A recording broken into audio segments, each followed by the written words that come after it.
유럽연합이 중국을 향해 무려 90조 원 규모의 금융 핵폭탄을 투하했습니다. 화웨이나 ZTE 같은 중국 통신 장비 업체들을 유럽 대륙에서 아예 짐 싸서 나가게 만들겠다는 초강수 선언이 나온 겁니다.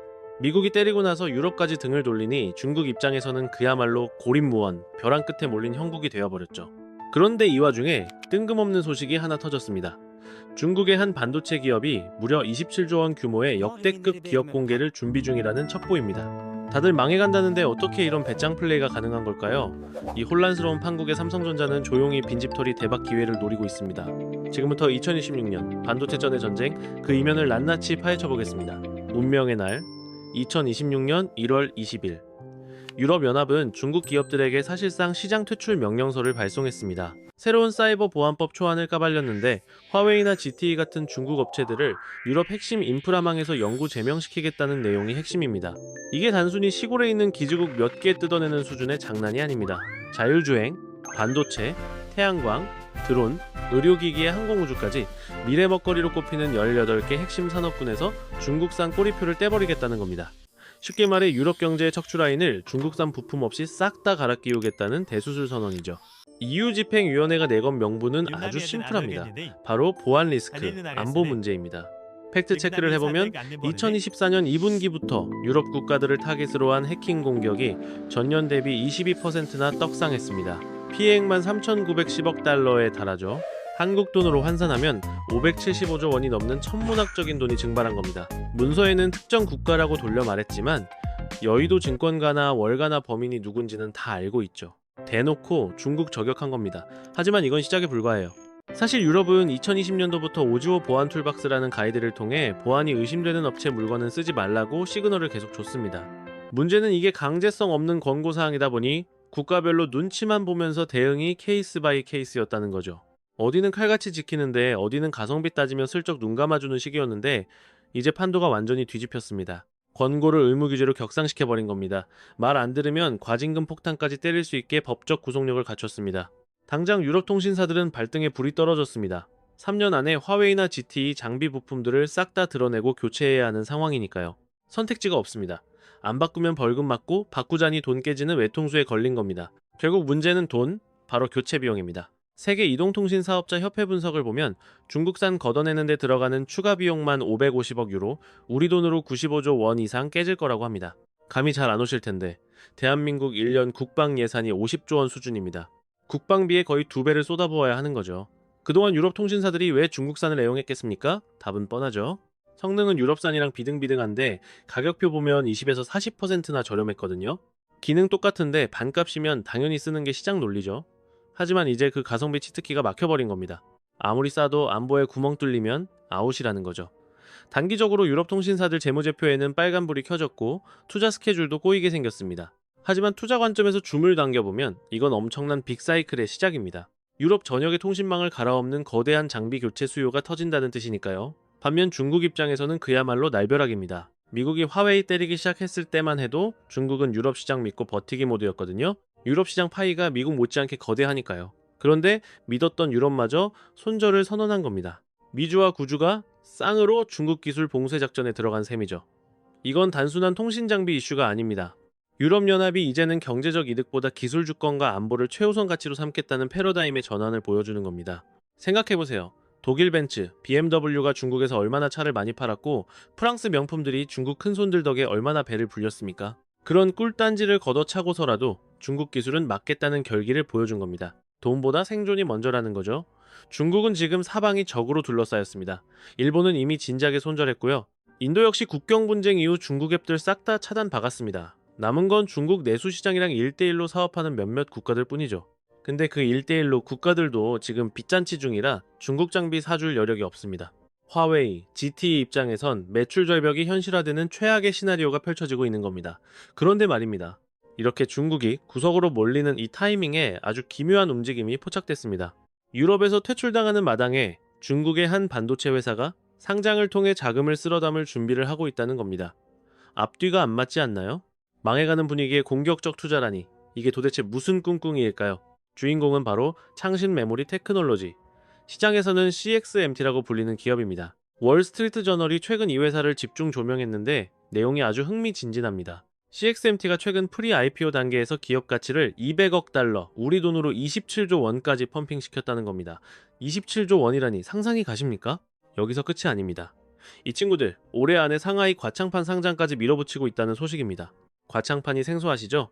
쉽게 말해 중국판 나스닥입니다.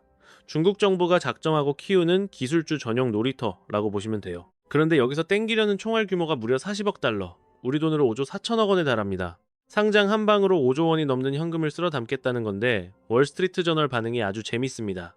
21세기 반도체 역사상 손에 꼽히는 역대급 대여가 등판했다고 평했죠. 21세기 최대 규모라니 삼성도 하이닉스도 인텔도 아닌 듣도 보도 못한 중국 반도체 회사가 말이죠. 이게 납득이 가십니까? 더 기가 막힌 건 성장 속도예요.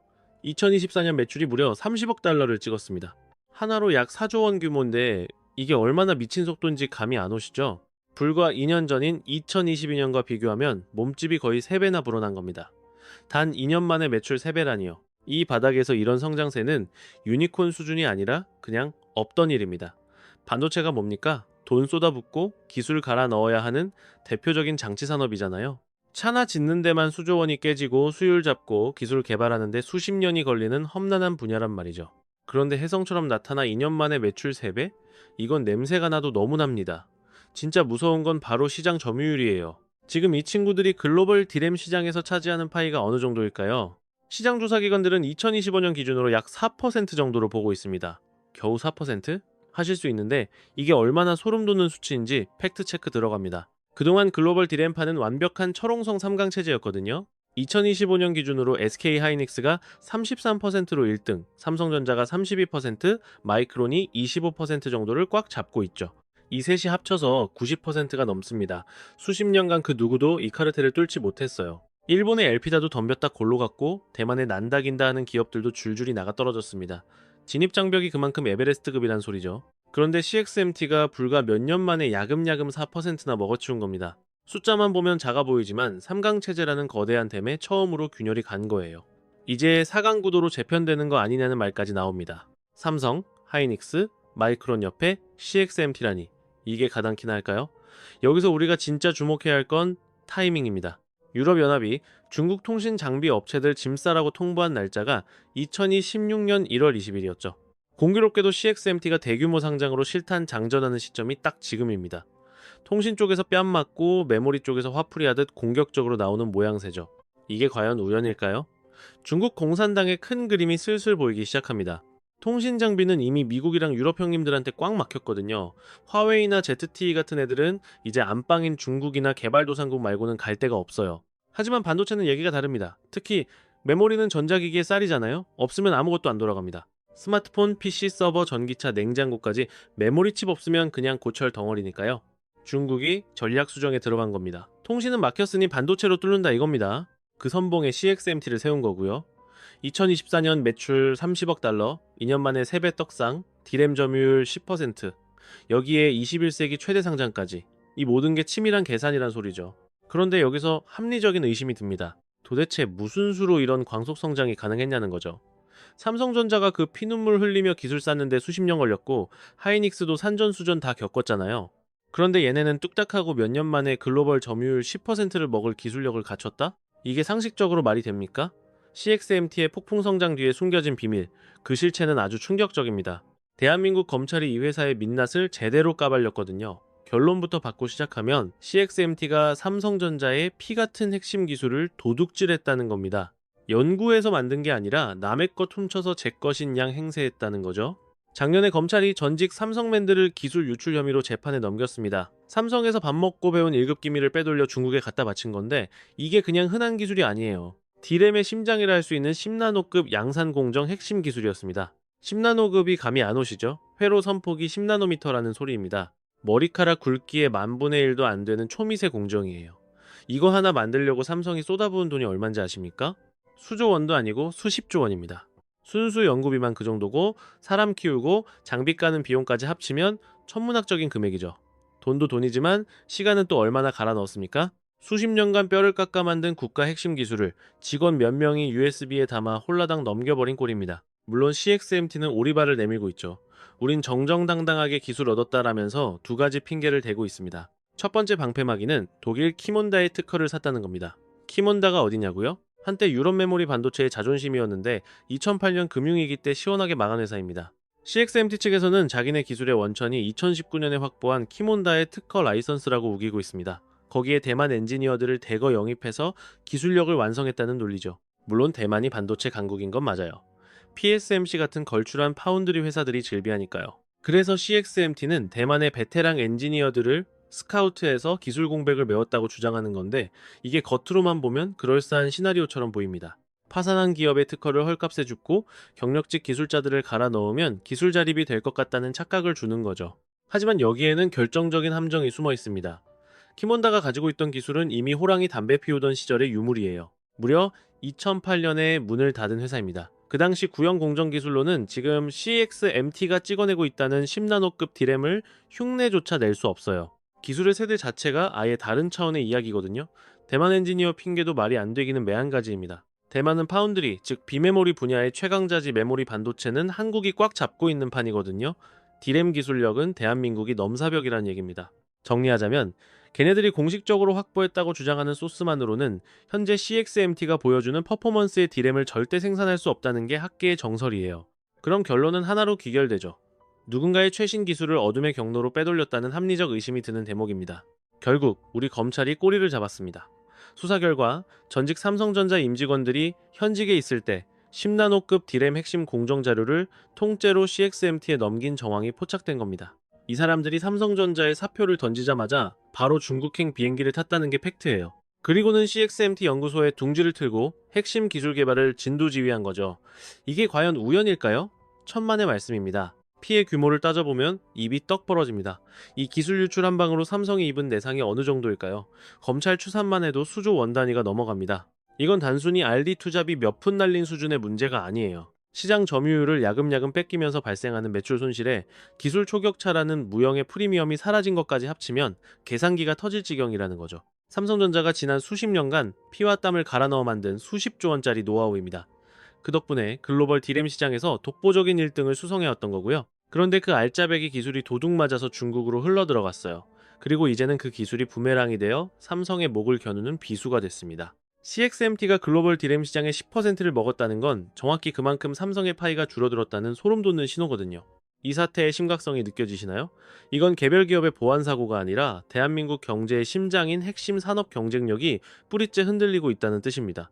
반도체는 우리 전체 수출액의 20%를 책임지는 국가대표 효자 종목이잖아요. 그중에서도 메모리 반도체는 우리가 전 세계 짱을 먹고 있는 분야인데, 이 기술이 대륙으로 넘어가면서 우리의 절대적인 우위가 위협받고 있는 겁니다.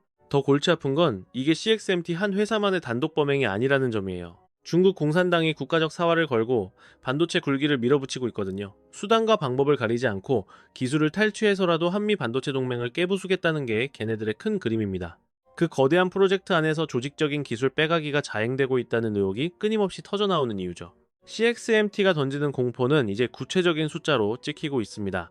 최근 시장조사 기관들의 리포트를 까보면 CXMT의 글로벌 디램 점유율이 4%까지 치고 올라온 걸로 확인됐거든요. 고작 4%라고요? 이 수치가 얼마나 충격적인지, 그리고 왜 반도체 업계가 경악하는지 지금부터 팩트 폭격을 해드릴게요. 불과 2년 전만 해도 CXMT는 듣보잡이었습니다. 반도체 밥 먹는 사람들도 그게 어디야? 할 정도로 존재감이 제로였죠.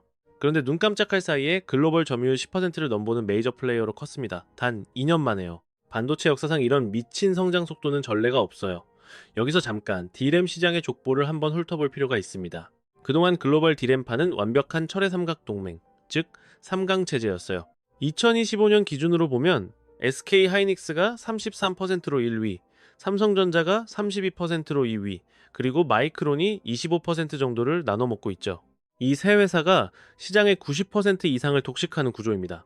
나머지 10% 찌꺼기를 CXMT 같은 군소 업체들이 서로 뜯어먹는 형국이었고요. 이 과점 체제가 얼마나 견고했는지 아십니까? 거의 20년 가까이 깨지지 않은 불문율 같은 거였어요. 물론 덤빈 놈들이 없었던 건 아닙니다. 일본의 엘피다 기억하시죠? 한때는 세계 3위까지 찍었던 거물이었는데 2012년에 결국 만세 부르고 파산했잖아요. 기술 전쟁에서 밀리고 치킨 게임에서 자금 말라 죽은 거죠. 대만 업체들도 몇 번 잽을 날려봤지만 싹 다 전멸했습니다. 왜 다들 나가 떨어졌을까요? 디램 시장의 진입 장벽이 에베레스트 산보다 높기 때문입니다. 일단 판돈부터가 장난이 아니에요. 라인 하나 깐다 치면 최소 20조 원이 들어갑니다. 게다가 매년 수조 원씩 RD 비용을 쏟아붓지 않으면 바로 도태되는 구조죠. 거기다 가격 경쟁은 또 얼마나 살벌한지 디램 값은 수급 상황에 따라 그야말로 널뛰기를 하거든요. 호황일 땐 쓸어 담지만 불황 오면 적자가 조 단위로 터집니다. 그걸 맷집으로 버텨낼 자본력이 없으면 바로 아웃되는 거예요. 그런 살벌한 정글에서 CXMT가 치고 올라와 10%를 차지했다? 이건 삼강체제의 둑이 터졌다는 신호탄입니다. 점유율 10%면 더 이상 잡어가 아닙니다. 시장을 쥐락펴락할 수 있는 고래급으로 큰 거예요. 그럼 그 10%는 누구 밥그릇일까요? 뻔하죠. 기존 빅3가 가지고 있던 파이를 뺏어 먹은 겁니다. 그 중에서도 가장 뼈아픈 타격을 입은 곳이 어디겠습니까? 반도체 제국 삼성전자의 아성이 흔들리고 있습니다. 철옹성 같았던 디램 시장 지배력이 최근 몇 년 새 눈에 띄게 균열이 가고 있거든요. 충격적이게도 2025년에는 만년 2인자였던 SK하이닉스에게 왕좌를 뺏기기까지 했죠. 그 틈을 타서 중국의 CXMT가 무섭게 치고 들어온 겁니다. 진짜 공포는 여기부터입니다. CXMT가 노리는 건 고작 디램 시장 점유율 10% 따위가 아니거든요. 녀석들의 최종 보스 바로 HBM 시장 진입입니다. HBM이 뭐냐고요? 인공지능 시대의 쌀이자 기름인 고대역폭 메모리입니다. 바야흐로 전 지구가 AI 골드러시, 그야말로 광풍이 불고 있잖아요. 챗 GPT 같은 생성형 AI는 기본이고 자율주행, 로보틱스, 산업 현장까지 AI가 안 들어가는 곳이 없습니다. 이 거대한 AI 두뇌를 돌리려면 천문학적인 데이터를 빛의 속도로 씹어먹어야 하는데 구형 디램으로는 택도 없어요. 그래서 등장한 구세주가 바로 HBM인 겁니다. 현재 이 HBM판은 사실상 코리아 반도체 연합군의 텃밭이나 다름없습니다. SK하이닉스가 과반인 50% 이상을, 삼성전자가 40% 정도를 꽉 잡고 있으니까요. 미국의 자존심 마이크론조차 점유율이 한 자릿수에 불과해요. 그런데 업계에서는 CXMT가 조만간 HBM 양산이라는 사고를 칠 거란 소문이 파다합니다. CXMT가 HBM을 찍어내기 시작하면 그 물량 다 누가 받아줄까요? 배우가 누구일까요? 답은 정해져 있죠. 바로 화웨이입니다. 지금 미국의 강력한 제재로 HBM 수급길이 막혀서 숨이 턱턱 막히는 상황이거든요. 미국이 엔비디아 팔 비틀어서 최첨단 반도체는 화웨이 근처에도 못 가게 철통 방어를 하고 있잖아요. 덕분에 화웨이는 AI 칩 개발에 손발이 묶인 상태였죠. 하지만 자국 기업인 CXMT가 HBM을 대주기 시작한다면 미국의 대중국 제재됨에 거대한 구멍이 뚫리는 겁니다. 화웨이가 자국산 HBM을 탑재해서 독자적인 AI 칩을 양산하는 순간 중국은 반도체 굴기의 마지막 퍼즐을 맞추게 되는 셈이죠. 이건 한미동맹 입장에선 상상하기도 싫은 끔찍한 악몽 시나리오입니다. 그동안은 HBM이라는 목줄을 한국 기업들이 쥐고 있었기에 중국의 AI 폭주 속도를 조절할 수 있었거든요. 그런데 CXMT의 참전으로 그 통제권을 상실하게 되는 겁니다. 현장 전문가들은 입을 모아 경고합니다. 범용 디램 10% 잠식은 전초전일 뿐이다. 진짜 피 튀기는 전쟁터는 HBM이다 라고요. 이 전쟁의 승패가 향후 AI 패권의 주인을 가를 겁니다. K 반도체와 마이크론이 수십 년간 쌓아올린 메모리 생태계, 그 판 자체가 송두리째 뒤집힐 수 있는 운명의 변곡점에 서 있는 거죠. 하지만 너무 걱정 마세요. CXMT에게는 아직 해결하지 못한, 아니 해결할 수 없는 치명적인 아킬레스건 두 개가 남아 있습니다. 아무리 돈을 쏟아붓고 기술을 베껴도 이 두 가지 족쇄 때문에 성장의 한계, 즉 유리천장에 부딪힐 수밖에 없는데요.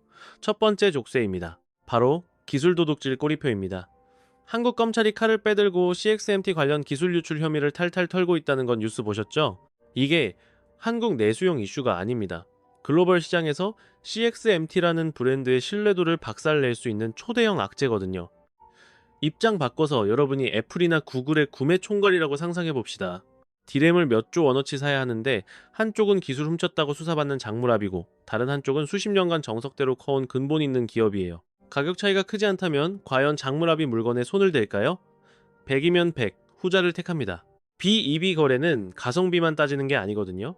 공급망의 안정성, 테크 파트너로서의 신뢰, 그리고 컴플라이언스 리스크까지 종합 예술로 평가합니다. 만약 법원에서 CXMT가 불법으로 기술 빼돌렸다고 땅땅땅 판결 내리면 어떻게 될까요? 글로벌 빅테크들이 CXMT 부품 썼다가는 공범 취급받습니다. 특히 ESG 경영 목숨 거는 미국, 유럽 기업들은 기겁하고 손절할 겁니다. 서구권은 지적재산권, IP 보호의 거의 결벽증 수준이거든요. 하물며 국가안보랑 직결된 반도체면 말 다 했죠. 훔친 기술로 만든 칩을 쓴다는 소문만 나도 그 기업 브랜드 이미지는 나락으로 떨어집니다. 그래서 글로벌 티어1 기업들은 리스크 관리 차원에서라도 의심스러운 저가품은 거들떠도 안 봅니다. 벌써 시그널이 오고 있어요. 워싱턴 정가에서 CXMT를 예의주시하고 있다는 첩보가 돌고 있거든요. 중국 반도체 순통주의기 작전의 다음 타깃으로 CXMT가 살생부에 오를 가능성이 매우 높다는 뜻입니다. 미국 상무부 블랙리스트에 CXMT 이름이 올라가는 순간 미국 기업은 물론이고 미국의 눈치를 봐야 하는 동맹국 기업들도 거래 중단입니다. 그리고 두 번째 약점, 이게 진짜 숨통을 끊는 결정타입니다. 바로 EU의 손절 선언입니다. 앞서 말씀드렸던 2026년 1월 20일 유럽연합이 중국산 장비를 핵심 인프라에서 퇴출하겠다고 못 박은 사건 기억나시죠? 이게 단순히 화웨이 통신 장비만 걷어내겠다는 소리가 아닙니다. EU는 이미 2020년부터 오지 보안 툴박스라는 가이드라인으로 경고장을 날려왔어요. 보안 구멍 숭숭 뚫린 업체, 거쓰지 말라고 말이죠. 권고사항이었던 걸 이번에 강제성 있는 법적 의무로 격상시킨 겁니다. 말 안 들으면 벌금 폭탄 때리겠다는 거죠. 장난이 아닙니다. 여기서 가장 무서운 단어가 바로 고위험 공급업체 지정입니다. EU가 특정 기업을 고위험군으로 찍어버리면 그 회사 부품은 유럽의 심장부인 핵심 인프라 근처에도 못 가게 됩니다. 완전한 시장 퇴출이죠. 지금은 화웨이나 ZTE 같은 통신 장비 업체가 타깃이지만 이 불똥이 어디로 튈지 모릅니다. 반도체야말로 국가 인프라의 심장이거든요. 자율주행, 의료기기, 우주항공, 사람 목숨 왔다 갔다 하는 분야에 들어가는 칩인데 여기에 백도어라도 심어져 있으면 아찔하잖아요. 만약 EU가 CXMT를 요주의 블랙리스트에 올린다고 가정해봅시다. 유럽이라는 거대 파이가 순식간에 증발하는 겁니다. 유럽 시장 사이즈 무시하면 안 돼요. 글로벌 반도체 매출의 약 10%가 여기서 나옵니다. 단순히 매출 10% 날아가는 게 문제가 아닙니다. 유럽은 기술의 표준을 만드는 동네예요.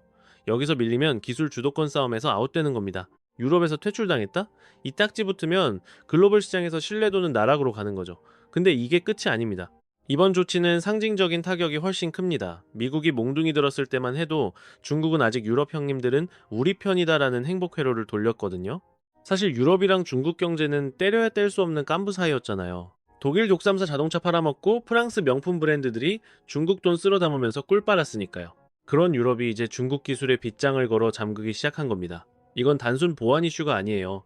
기술 패권 전쟁 선포나 다름없습니다. 이제 믿을 수 있는 친구들하고만 놀겠다. 즉 프렌드 쇼어링 선언이죠. 중국은 이 이너서클에서 강퇴당하는 거고요. CXMT 입장에서 계산기 두들겨보면 답이 안 나옵니다. 미국 시장은 이미 셔터 내렸죠. 믿었던 유럽마저 셔터 내리면 이제 물건 팔 데가 없습니다. 고립되는 거죠. 남은 건 내수시장이랑 제3세계뿐인데 물론 14억 인구 내수시장이 빵빵하긴 합니다. 세계 2위 경제 대국이니까요. 하지만 반도체는 우물 안개구리로는 안 돼요. 글로벌 격전지에서 경쟁해야 기술이 큽니다. 지들끼리만 쓰면 갈라파고스화 되는 건 시간 문제고 기술 도태는 필연적이죠. 공장 아무리 증설하고 수율 잡아봐야 뭐합니까? 사줄 호구가 없는데 성장의 한계치가 명확하다는 겁니다. 기술 훔쳤다는 의혹에 신뢰 바닥치고 서구권 시장에서 손절당하는 상황, 이게 CXMT의 숨통을 조이는 결정타예요. 이 디스카운트 요인은 앞으로 더 뼈아프게 작용할 겁니다. 자, 그럼 여기서 삼전 이야기를 안 할 수가 없죠? 중국이 나락간 그 자리, 삼성전자는 어떻게 빈집털이 전략을 짜고 있을까요? 결론부터 받고 시작하면 삼성은 지금 기막힌 타이밍에 노른자 땅을 차지하고 있습니다. 유럽이 중국 장비 걷어내면서 생긴 90조 원짜리 시장이 열렸거든요. 이 맛있는 먹거리를 누가 가져갈까요? 1차원적으로 생각하면 노키아랑 에릭슨이겠죠. 핀란드, 스웨덴 기업이니 유럽에선 홈그라운드 이 점이 확실하니까요. 통신사들도 이왕이면 옆 동네 친구들 거 쓰는 게 맘 편하죠. 말 잘 통하고 법적 리스크 없고 정치적으로도 깔끔하잖아요. 근데 여기서 반전이 있습니다. 이 두 형님들만으론 물량 소화가 절대 안 됩니다. 3년 안에 유럽 전역 장비를 싹 다 갈아엎어야 하는데 두 회사 생산 라인 풀가동에도 턱없이 부족해요. 게다가 이 둘이 독점하면 부르는 게 값이 됩니다. 가격 경쟁력이 사라지니 통신사 입장에선 호갱되기 딱 좋죠. 바로 이 틈새를 삼성이 기가 막히게 파고든 겁니다. 이미 영국 대장주 보다폰이랑 손잡았잖아요. 5G 장비에 가상화 기지국 계약까지 따냈는데 보다폰 체급이 장난 아닙니다. 영국은 기본이고 독일, 이탈리아, 스페인까지 유럽 전역을 꽉 잡고 있는 공룡 통신사예요. 이런 큰 손이 삼성 물건 쓴다는 건 게임 끝이란 소리죠. 근데 삼성의 진짜 필살기는 따로 있어요. 바로 오픈랜입니다. 이게 뭐냐? 쉽게 말해서 통신 장비계의 호환성 혁명이에요. 예전 장비판은 완전 폐쇄적이었거든요. 화웨이 쓰면 평생 화웨이만 써야 하는 일명 락인 효과에 묶여 살아야 했죠. 근데 오픈랜은 다릅니다. 레고 블록 끼우듯이 이 회사 저 회사 장비를 맘대로 섞어 쓸 수 있어요. 안테나는 삼성, 기지국은 노키아, 소프트웨어는 에릭슨, 이런 식으로 드림팀 구성이 가능한 거죠. 통신사 입장에선 특정 업체한테 갑질 안 당해도 되고 협상 테이블에서 목소리 좀 낼 수 있게 되는 겁니다. 단가 후려치기도 가능하고 기술 선택지도 늘어나니 얼마나 좋습니까? 이게 딱 EU가 바라던 그림이에요. 중국 쳐낸 명분이 뭡니까? 기술 주권 찾겠다는 거잖아요. 특정 국가나 기업한테 목줄 잡히기 싫다는 거죠. 오픈랜이 그 철학이랑 아주 찰떡궁합입니다. 삼성은 이미 이 분야에서 초격차 경쟁력을 갖췄고요. 미국 버라이즌 같은 글로벌 통신사랑 프로젝트 돌리면서 짬밥, 아니 노하우를 제대로 쌓았거든요. 그 레퍼런스 들고 지금 유럽 문 두드리는 겁니다. 무엇보다 타이밍이 예술이에요. 유럽 통신사들 발등에 불 떨어졌습니다. 3년 안에 중국 장비 걷어내야 하는데 시간이 금이죠. 기존 업체들은 물량 딸리는 상황에서 검증된 실력의 오픈랜이라는 유연한 무기까지 든 삼성이 나타난 겁니다. 통신사들한텐 그야말로 난세의 영웅, 구원투수 등판이죠. 이제 유럽 통신 장비 시장은 노키아, 에릭슨, 그리고 삼성전자 빅3 체제로 재편될 각이 섰습니다. 95조 원이라는 천문학적인 파이에서 확실한 지분을 챙길 골든타임이 찾아온 겁니다. 중요한 건 이게 한번 팔고 땡치는 단발성 장사가 아니라는 점이죠. 통신 장비 비즈니스는 락인 효과가 엄청납니다. 한번 깔리면 유지 보수부터 업그레이드, 증설 물량까지 계속 빨대를 꽂고 수익을 창출하는 구조거든요. 다시 말해 삼성전자가 이번에 유럽이라는 거점을 뚫어내면 향후 10년 이상은 따해놓은 당상처럼 안정적인 현금 흐름, 즉 캐시카우를 확보한다는 뜻입니다. 여기서 한 발 더 나아가 이건 삼성전자라는 브랜드의 격을 한 단계 끌어올리는 기폭제가 됩니다. 유럽이 어딥니까? 글로벌 기술 표준을 주도하는 깐깐한 시장이에요. 여기서 통했다? 다른 어떤 시장에서도 프리패스로 통하는 보증 수표를 얻는 셈이죠. 유럽 레퍼런스를 등에 업으면 중동이나 동남아, 남미 같은 이머징 마켓 공략은 누워서 떡 먹기보다 쉬워집니다. 화웨이가 미국의 제재로 나가떨어진 그 빈틈을 삼성이 아주 영리하게 파고들고 있는 형국이죠. 이건 단순히 땜빵 수준이 아닙니다. 오픈랜이라는 새로운 판을 짜서 시장의 패러다임 자체를 주도하고 있어요. 이게 바로 진짜 해자, 즉 경쟁력이죠. 남들이 만들어 놓은 룰 안에서 아등바등하는 게 아니라 아예 게임의 법칙을 새로 써버리는 겁니다. 유럽연합의 탈중국 선언은 중국에겐 날벼락이지만 삼성에겐 다시 없을 천재일우의 기회가 된 셈입니다. 삼성은 이 물 들어온 타이밍을 놓치지 않고 맹렬히 노를 젓고 있습니다. 지금 이 시각에도 유럽 전역에 삼성 마크가 찍힌 장비들이 속속 깔리고 있으니까요. 하지만 냉정하게 말해서 통신 장비 시장에서의 선전은 몸풀기에 불과합니다. 진짜 피 튀기는 혈투는 따로 있거든요. 바로 HBM 시장입니다. AI 시대의 필수제이자 고대역폭 메모리라 불리는 이 시장이야말로 향후 10년 반도체 패권을 가를 진짜 승부처죠. 현재 글로벌 빅테크 공룡들이 AI 데이터 센터 구축에 말 그대로 돈을 쏟아붓고 있는 상황입니다. 마이크로소프트, 구글, 메타, 아마존 할 것 없이 데이터 센터 확보에 사활을 건 머니게임을 벌이고 있죠. 이 데이터 센터를 돌리는 심장, 그게 바로 HBM입니다. 이게 없으면 아무리 비싼 AI도 깡통이나 다름없거든요. 여기서 국뽕 좀 차오르는 팩트 하나 던지자면 지금 이 HBM판을 꽉 쥐고 있는 게 누구냐? 바로 K반도체, 우리 기업들입니다. 2025년 기준으로 SK 하이닉스가 점유율 60% 이상, 삼성전자가 20% 남짓을 먹고 있습니다. 둘이 합치면 80%가 넘어요. 사실상 독과점 체제죠. 중국의 희망이라는 CXMT는 어디쯤 있을까요? 아직 명함도 못 내밀고 있습니다. 개발 중이라는 썰만 무성할 뿐 업계에선 빨라야 2027년은 돼야 양산 흉내라도 낼 거라고 봅니다. 최소 1년 이상의 격차가 있다는 건데 일반인 눈에는 1년이 짧아 보일지 몰라도 반도체 바닥에선 영겁의 시간입니다. 반도체 시기는 박보다 훨씬 빠르게 돌거든요. 특히 HBM처럼 기술 진화 속도가 살벌한 분야에선 1년이면 강산이 변합니다. 삼성과 하이닉스가 가만히 기다려주나요? 지금도 미친 속도로 차세대 HBM을 찍어내고 있습니다. HBM3, 3, 4까지 세대 교체가 숨 쉴 틈 없이 이어지죠. 세대가 바뀔 때마다 용량 뻥튀기의 속도는 광속, 전력 효율은 극대화됩니다. CXMT가 2027년에 겨우 HBM3를 내놓는다고 칩시다. 그때 삼성과 SK는 이미 HBM4를 주력으로 팔고 있을 겁니다. 기술 초격차는 좁혀지기는커녕 안드로메다로 벌어지는 거죠. 그리고 기술보다 더 무서운 게 바로 양산 짬밥, 즉 경험치입니다. HBM은 설계도 있다고 뚝딱 만드는 물건이 아닙니다. 디램을 아파트처럼 수직으로 쌓아 올리는 건데 이게 극악의 난이도를 자랑하거든요. 칩들을 오차없이 칼각으로 정렬하고 그 사이를 눈에 보이지도 않는 미세한 구멍으로 연결해야 합니다. 머리카락 굵기의 100분의 1도 안 되는 초미세 구멍을 뚫는 작업이죠. 삼성과 SK는 수년 동안 삽질해가며 이 노하우를 몸으로 체득했습니다. 수율 잡는 법, 분량 줄이는 법 같은 건 돈 주고도 못 사는 기업의 DNA 같은 겁니다. 책상머리에서 설계도 본다고 되는 게 아니라 라인에서 수천만 개씩 깨먹으면서 배우는 거거든요. CXMT가 산업 스파이 써서 설계도를 훔친다? 그래도 이 양산 경험치까지는 복사 붙여넣기가 안 됩니다. 막상 라인 돌려보면 수율이 개판일 겁니다. 100개 만들어서 30개, 40개 건지면 다행인 수준이겠죠. 이러면 원가 경쟁 자체가 안 됩니다. 반면 우리 기업들은 수율 90%를 찍고 있으니 게임이 안 되죠. 이게 바로 축적된 시간의 힘입니다. 게다가 고객사와의 신뢰관계, 이거 무시 못합니다. 엔비디아 같은 큰 손들은 이미 우리 기업들과 깐부 맺은 지 오래입니다. 서로 로드맵 공유하고 입맛에 맞는 커스텀 제품 개발하면서 손발 맞춘 세월이 얼만데요. 이런 파트너십은 하루아침에 안 생깁니다. 갑자기 CXMT가 튀어나와서 우리 거 써주세요 한다고 젠슨 황이 네, 알겠습니다 할까요? 어림없는 소리죠. 샘플 테스트부터 시작해서 소량 검증, 양산 적용까지 검증 프로세스만 밟다가 2, 3년은 그냥 날아갑니다. 결정타는 바로 미국의 견제구입니다. 미국 정부는 지금 중국의 AI 굴기를 막으려고 눈에 불을 켜고 있거든요. 첨단 칩 수출 통제는 기본이고 장비 반입까지 원천 봉쇄하고 있습니다. 만약 CXMT가 HBM 양산 조짐을 보인다? 미국이 팔짱 끼고 구경만 할 리가 없죠. 즉각적인 세컨더리 보이콧이나 추가 제재가 떨어질 겁니다.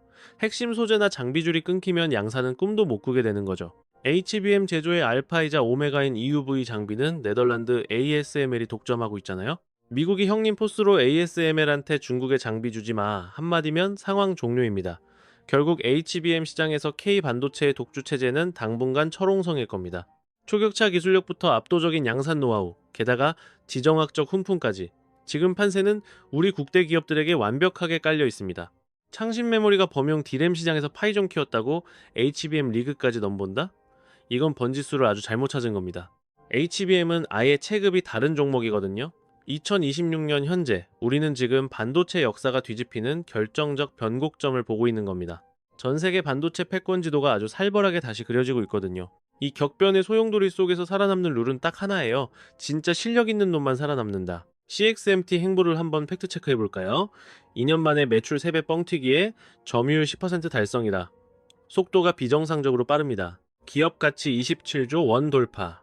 장부상 숫자만 보면 입이 떡 벌어질만 하죠. 중국 정부 입장에선 반도체 굴기의 희망처럼 포장하고 싶겠죠. 하지만 그 화려한 껍데기 뒤에 숨겨진 불편한 진실, 알만한 사람은 다 알잖아요. 남들이 피땀 흘려 수십 년 쌓은 공든탑을 단 몇 년 만에 따라잡는다?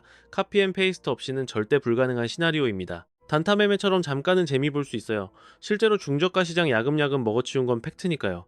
안방인 중국 내수 시장에선 떵떵거리고 있으니 겉보기엔 대박난 것처럼 보일 겁니다. 하지만 롱런이 가능할까요? 미국이랑 유럽이 지금 빗장을 단단히 걸어 잠그고 있거든요. 기술 도둑이랑은 겸상 안 한다는 기조가 글로벌 스탠다드로 굳어지는 분위기입니다. 글로벌 빅테크들도 공급망 리스크 줄이느라 신뢰도 바닥인 업체들은 가차없이 손절하기 시작했고요. 덤핑으로 가격 후려치고 물량 공세 퍼부어도 받아줄 시장이 막히면 말짱 도루묵이에요. 내수만으로는 성장판이 닫힐 수밖에 없거든요. 반도체는 본래 전 세계를 무대로 링 위에 올라야 크는 산업입니다. 우물 안에 갇히면 기술 혁신은 고인물처럼 썩게 마련이에요. 반면 삼성전자는 클래스가 다르죠. 수십 년간 천문학적인 실탄을 쏟아부으며 전공법으로 맷집을 키웠습니다. 2024년 딱 한 해 동안 태운 연구비만 30조 원이 넘습니다. 그 돈은 수천 명의 천재들이 밤새워가며 삽질하고 깨지고 다시 일어서서 만들어낸 피, 땀, 눈물의 결정체예요. 이렇게 다져진 펀더멘털은 절대 안 무너집니다. 도면 몇 장 훔친다고 가져갈 수 있는 레벨이 아니거든요. 설사 기술이 좀 센다 해도 삼성은 이미 다음 스테이지로 넘어가 있으니 격차는 더 벌어질 수밖에요. HBM 시장에서의 압도적인 장악력이 그 확실한 성적표고 여기에 신뢰라는 강력한 해자가 하나 더 있습니다. 반세기 넘게 글로벌판에서 구르며 쌓은 신용 등급이죠. 납기 칼같이 지키고 불량 나면 끝까지 책임지는 그 태도가 지금의 파트너십을 만든 겁니다. 이런 브랜드 파워는 돈 준다고 하루아침에 살 수 있는 게 아니에요. 유럽연합이 중국산 걷어내고 삼성 손잡는 이유? 결국은 미들맨이 필요해서입니다. 단순히 스펙이 좋아서가 아니라 뒤통수 칠 걱정 없는 파트너라는 확신이 있으니까요. 탈중국 리스크 관리하면서 퀄리티까지 챙길 수 있는 최상의 선택지가 삼성인 거죠. 지금 상황은 단순한 비즈니스 경쟁을 넘어섰어요. 근본부터 다른 두 가지 생존 방식의 맞짱입니다. 반칙 써서 빨리 가려는 쪽과 정직하게 투자해서 내공 쌓는 쪽의 대결. 승패는 역사책 보면 이미 나와 있습니다. 꼼수로 얻은 챔피언 벨트는 금방 뺏기기 마련이죠. 옛날 일본 기업들이 반도체 씹어먹다가 혁신 못해서 한 방에 훅 간 거 기억하시죠? 지금 중국이 나랏돈이랑 기술 탈취로 덩치 키우는 것도 결국 그 전철 밟는 지름길입니다. 유럽 통신 장비 시장, 향후 3년간 90조 원짜리 판이 열립니다. 여기서 주인공은 삼성, 노키아, 에릭슨, 이 3파전이 메인이 될 겁니다. AI 시대의 쌀인 HBM은 삼성과 하이닉스가 꽉 잡고 갈 거고요. 물론 CXMT가 중국 반도체 재시동을 건 건 맞습니다. 하지만 그 성장판의 한계도 너무 투명하게 보인다는 게 문제죠.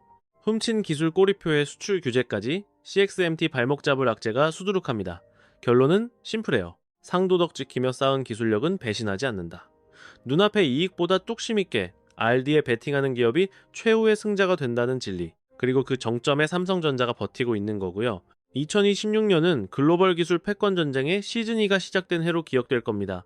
서방의 기술 동맹과 중국의 자력 갱생이 정면 충돌하는 거죠. 이 싸움의 승자는 누구일까요? 과거 데이터가 이미 스포일러를 해주고 있습니다. 정석대로, 투명하게, 그리고 미친 듯이 파고드는 쪽이 이긴다는 거. 삼성전자가 지금 걷고 있는 그 길처럼 말이죠.